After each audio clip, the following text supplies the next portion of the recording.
Bueno, bienvenidos a una edición más de esto que es Hablando Sin Filtro. Estamos con más temas de actualidad, con más temas de interés para todos ustedes y hoy nos acompaña en nuestro programa José Jaime Uzcategui. José Jaime, bienvenido. Muchas gracias, Santiago. Un gusto estar acá y a las personas que nos siguen. Gracias por aceptar la invitación, siendo que está aspirando ahorita a la Cámara de Bogotá. Cámara de Representantes por Bogotá. Por el Partido Centro Democrático. Centro Democrático en las elecciones del 11 de marzo del año entrante. Quisiera arrancar a preguntarle por un caso que de pronto los jóvenes no tenemos o no tienen de pronto muy claro, que fue el tema de su papá, que estuvo condenado por la masacre de Mapiripán del año 97. Así es el general Uzcategui. Sí. Es un caso muy resonado en la opinión pública por muchas razones y efectivamente fue una lucha de 16 años prácticamente por demostrar su inocencia y puedo decir que la lucha continúa porque él hoy está con libertad gracias a la Jurisdicción Especial de Paz, pero el caso sigue abierto y tenemos un nuevo capítulo en esta nueva jurisdicción. Yo he defendido en todos los escenarios posibles desde hace mucho tiempo, no es de ahora. Algunas personas me han visto en diferentes escenarios haciendo esa defensa y yo insisto que mi papá es un hombre inocente y que lamentablemente fue un chivo expiatorio que favorece la impunidad que hay alrededor del caso de Mapiripán. Su papá se somete a la Justicia Especial para la Paz. ¿Cuál es su opinión frente a este tema? Pues en el caso particular de mi padre es un acto de supervivencia. Mi papá lamentablemente fue condenado después de haber sido absuelto por la misma justicia colombiana a 37 años de cárcel, que para un hombre como mi papá que tiene 69 años pues es prácticamente una cadena perpetua. Y se abrió la posibilidad de que en esta nueva jurisdicción él lleve su caso para una revisión y como hijo respeté esa decisión. Si bien tengo que decir que no la compartía del todo porque yo quería que mi papá saliera por la puerta grande con el reconocimiento de su inocencia, y en estas condiciones esa situación queda un poco en el tintero y por eso yo, por ejemplo, no voté favorablemente el plebiscito, consciente que votar negativamente el plebiscito era no darle a mi papá la oportunidad de recuperar su libertad en el corto plazo, pero creo que hay intereses superiores que no se pueden perder de vista y si bien el proceso de paz ha tenido algunas bondades, pues son muchos los riesgos y las amenazas. Bueno, el proceso de paz que usted menciona ha sido un tema que ha generado también todo tipo de posiciones de debate entre la gente y muchos piensan que el Centro Democrático se ha convertido como en esa piedra de pronto en el zapato para este proceso. ¿Usted qué opina del proceso o de esto que está pasando? Pues lo valioso precisamente de una democracia es que ese sistema de pesos y contrapesos pues lleve a que las decisiones políticas y públicas sean las más favorables para la sociedad. Si no tuviéramos un partido como el Centro Democrático, indiscutiblemente el gobierno hubiera cedido mucho más de lo que ya cedió, que en mi criterio ha sido demasiado. Entonces es importante que haya existido esa ancla. Ahora vamos a hablar de este libro y por eso a veces hablo con un lenguaje un poco figurado, pero un poco la posición política es el ancla de ese gran barco que es el Estado colombiano. Y en la medida que las mismas aguas, la ciudadanía siente que el barco no va en la dirección correcta, pues es que esa ancla encuentra sustento en esa ciudadanía y, por ejemplo, esa decisión de la ciudadanía mayoritariamente de oponerse a los acuerdos de paz, pues es bastante diciente y creería yo que no hay que hablar de piedras en el zapato, sino de un juego democrático que ojalá lleve a que ese famoso acuerdo sea resuelto de la mejor manera posible para el país y para que no exista un nuevo ciclo de violencia que nos lleve a una situación peor de la que con la que iniciamos. De la que estamos. Se habla mucho de que quien le está quedando mal a la guerrilla es el presidente Santos en todo este proceso. ¿Usted cree en las FARC? ¿Cree en su voluntad de cambio? Desafortunadamente no, porque es un actor armado que durante 50 años ha tratado de acabar con el Estado colombiano, con las instituciones. Nuevamente hablando o haciendo la analogía con el barco, ha sido un grupo antisistema que lo que ha querido es hundir el barco, no ha querido encaramarse en él o hacer política desde la legalidad, sino no cree en nuestro modelo político y económico y en esa medida es muy difícil tratar de conciliar con ellos alguna posición.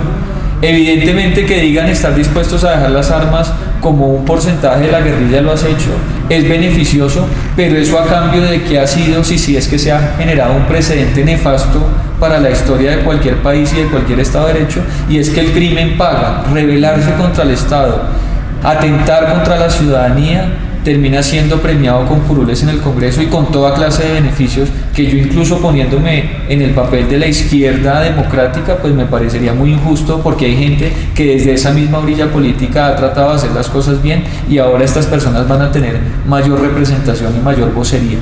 pero que no vengan a exigirnos que porque se tomaron la molestia de dejar de matar colombianos, el Estado colombiano tiene que darles más de los beneficios que se les daría a cualquier ciudadano que sí ha obrado dentro de la legalidad. Muy bien, está usted lanzando hace poco este libro, que es Colombia Pirata. Colombia Pirata. Y usted habla en este libro de que el gobernante es quien, digamos, que lidera el barco. ¿Ha sido el presidente Santos un buen capitán de barco? Yo creo que no, porque precisamente parte de la reflexión que se hace acá es cuáles son las cualidades de ese buen capitán, de ese gobernante.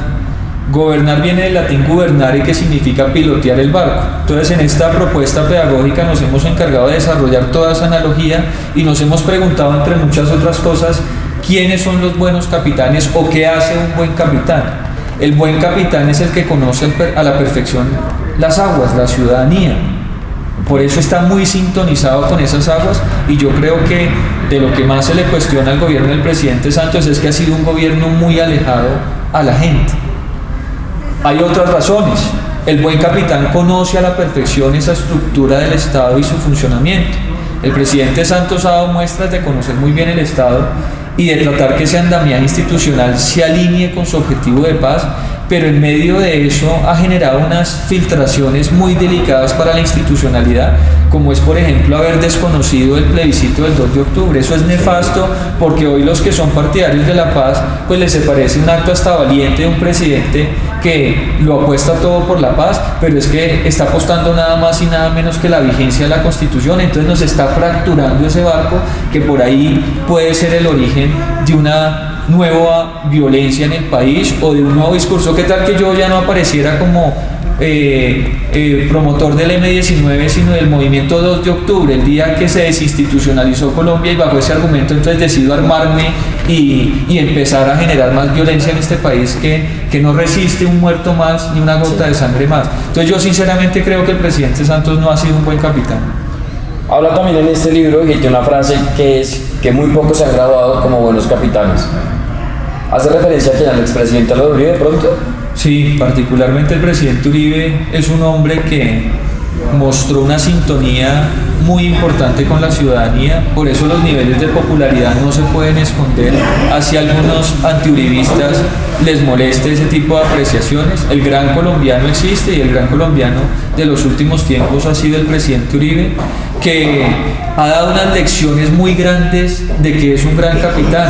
Cuando la Corte Constitucional le dijo que no podía aspirar a una segunda reelección, acató esa decisión como lo haría cualquier demócrata y como lo haría cualquier gran capitán, cosa muy distinta que han hecho otros gobernantes del continente, y gobernantes como el presidente Santos, que cuando el soberano primario o el electorado decidió ponerse al plebiscito, no aceptó esa decisión.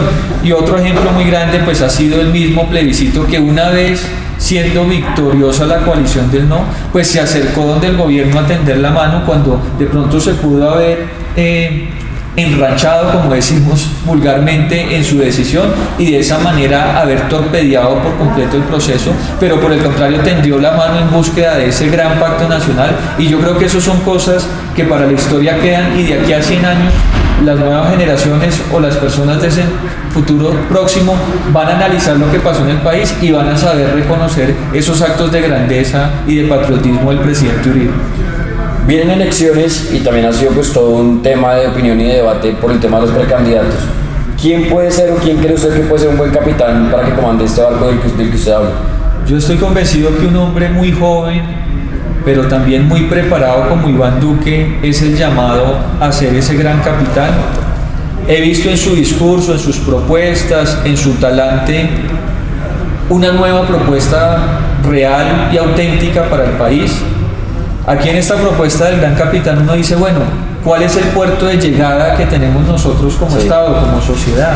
A ese puerto de llegada hay que darle un nombre: desarrollo, felicidad, pleno empleo, seguridad democrática. Hay que darle un nombre, y yo siento que los candidatos presidenciales diferentes a Duque Sí, hablan de la lucha contra la corrupción, ese es un punto de partida, no necesariamente un punto de llegada. Necesitamos resolver, por supuesto, el tema de la corrupción, pero necesitamos un gobernante y un líder que nos embarque en un nuevo sueño de grandeza, y creo que cuando Iván Duque ha hablado de un renacer del campo, cuando ha hablado de fortalecer la economía naranja, cuando ha hablado de contribuir al desarrollo empresarial del país, a no dejar de lado las banderas de seguridad, pues que el Centro Democrático las defiende con tanta autoridad, creo que es Iván Duque el que nos está proponiendo un nuevo sueño de grandeza, y como un hombre joven de 40 años creo que tenemos un trabajo muy grande para hacer por delante, y confío que si no es esta semana, la próxima ya se defina quién es el candidato del Centro Democrático, y confío, aspiro y espero que sea Iván Duque. De no ser Iván Duque el próximo presidente, ¿tiene alguno de pronto que le parece que puede ser un buen presidente? Estoy convencido que esa coalición que se ha propuesto entre los sectores que apoyaron el no en el plebiscito va a jugar un papel muy importante, y de pronto no alcanzan a ganar en primera vuelta, pero sí tendrán una posibilidad muy grande de hacerlo en una segunda vuelta, enfrentado a Vargas Lleras o a Sergio Fajardo o quien quiera que represente una posición diferente a la de la coalición del no. Bueno, y en este libro también está, usted habla sobre unos puntos para sacar a Colombia de un estado pirata, se llama estado pirata al estado actual en el que está nuestro país. Sí, es un estado ilegítimo, es un estado imperfecto, ineficiente, y tenemos que recuperar ese estado para todos los colombianos.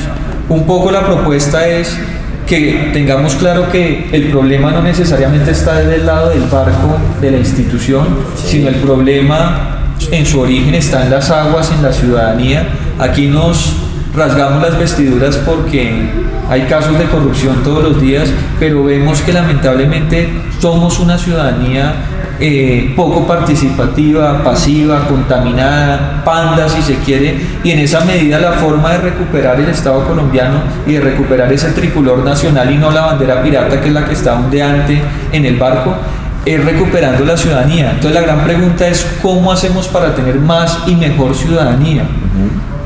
Hay que recuperar temas de cultura ciudadana que en el pasado otras personas han liderado y que se han ido perdiendo en ciudades particularmente como Bogotá. Cada 4 años esas aguas tienen la posibilidad de montar al barco mejores gobernantes, porque tenemos 9 cargos de elección popular y todos los días nos quejamos por lo que sucede en el país, pero es que finalmente son los ciudadanos los responsables de llevar a esas personas a esas posiciones de decisión. Ya teniendo buenos capitanes en el barco, yo quisiera que la gente que nos está escuchando me diera la oportunidad de estar montado en ese barco, dirigiendo en alguna medida los destinos del país desde el Congreso de la República. Teniendo buenos capitanes y buenos marineros, pues se pueden hacer todos los ajustes que se requieren a la institucionalidad colombiana. Es una vergüenza que tengamos 50 billones que todos los años se pierden en corrupción, pero es que todo nace de la financiación de campañas y de la mala elección de los ciudadanos. Teniendo un buen barco, definamos cuál es nuestro puerto de llegada y avancemos hacia él, pero avanzar en el barco significa poner el motor del barco a funcionar, que es el sector productivo. Hay otros sectores políticos que quieren anular el sector productivo, no les gusta el motor del barco y lo quieren apagar o suspender o destrozar o acabar. Nosotros, por el contrario, sabemos que esa fuerza de la iniciativa privada es muy importante. Hay que poner a los servidores públicos a remar fuertemente, hay que aprovechar los vientos que son el mercado y la política económica del país, y en esa medida se dan o conjugan un conjunto de elementos para llegar a ese puerto deseado que es el desarrollo y el mejoramiento de la calidad de vida de las poblaciones en Colombia. Y como aspirante a la Cámara de Bogotá y que digamos que queremos ser parte también de este barco, ¿qué ideas trae? ¿Qué propuestas tendría para la gente? Sí, ideas muchas. Hay que concretarlo en algunos proyectos de ley concretos, valga la redundancia, que se puedan presentar a partir del 20 de julio del año entrante. Yo estoy muy preocupado por los temas de seguridad, particularmente en Bogotá. Precisamente como resultado de este acuerdo de paz se espera un coletazo muy grave en temas de seguridad ciudadana, y las mismas cifras de la ciudad pues ya están dando testimonio de eso. Hay que trabajar temas de seguridad. Yo no sé si ustedes se han puesto a pensar, pero por cada policía que tenemos en Bogotá tenemos 5 señores de la vigilancia privada. Entonces nos damos cuenta que particularmente en una ciudad como la nuestra, pues es la vigilancia privada la que vela por la seguridad de los ciudadanos. Entonces hay que generar mecanismos para integrar a la vigilancia privada con el sistema de seguridad público. Y como le digo, en realidad me voy a enfocar en dos elementos muy claros. El tema de la seguridad, que tenemos varias propuestas, algunas son más de gestión que de reformas. Aquí el buen congresista no es el que presenta muchos proyectos de ley, sino de pronto el que hace un mejor control político, y en el caso de la seguridad creo que es así. Y el otro gran tema tiene que ser temas de emprendimiento, de empleabilidad. Y por último, quisiera preguntarle o pedirle cuál sería el mensaje que usted le daría a los jóvenes que lo están viendo en este momento. Bueno, yo primero les agradezco que nos hayan seguido hasta este momento de la entrevista. Los invito a consultar este texto, que lo encuentran en el link www.colombiapirata.com/libro. Ahí está el texto completo para descargar en PDF, porque lo que me interesa es generar un debate alrededor de esta propuesta pedagógica, y mi invitación es que nos tomemos el barco. En el calado del barco, en esa parte baja, están los partidos políticos, que siguen siendo el broker por excelencia entre la ciudadanía y el Estado. Hay que afiliarse a un partido político, cualquiera sea el de la identidad ideológica de cada quien, pero hay que participar en eso, porque de lo contrario, he dicho muchas veces que el que no hace política la padece, y nosotros los jóvenes, los menores de 40 años, somos más del 70% de la población colombiana, y si usted ve los niveles de participación de esa misma población, son absolutamente lamentables. Entonces yo entiendo que es importante la fiesta, que son importantes las redes sociales, que es importante la novia, que es importante los amigos, pero hay que meterse en estos temas, porque de eso depende el futuro de todos nosotros y de nuestros hijos. Yo en mi caso soy papá, entonces ya empiezo a pensar un poco menos como hijo y empiezo a pensar como papá, pero lo importante es que nos metamos al agua. Esa es la invitación, y ojalá tengan la posibilidad de leer el libro. Pues José Jaime, muchísimas gracias por haber aceptado esta invitación, por haber estado con nosotros. Recomendado entonces el libro Colombia Pirata para que la gente lo encuentre.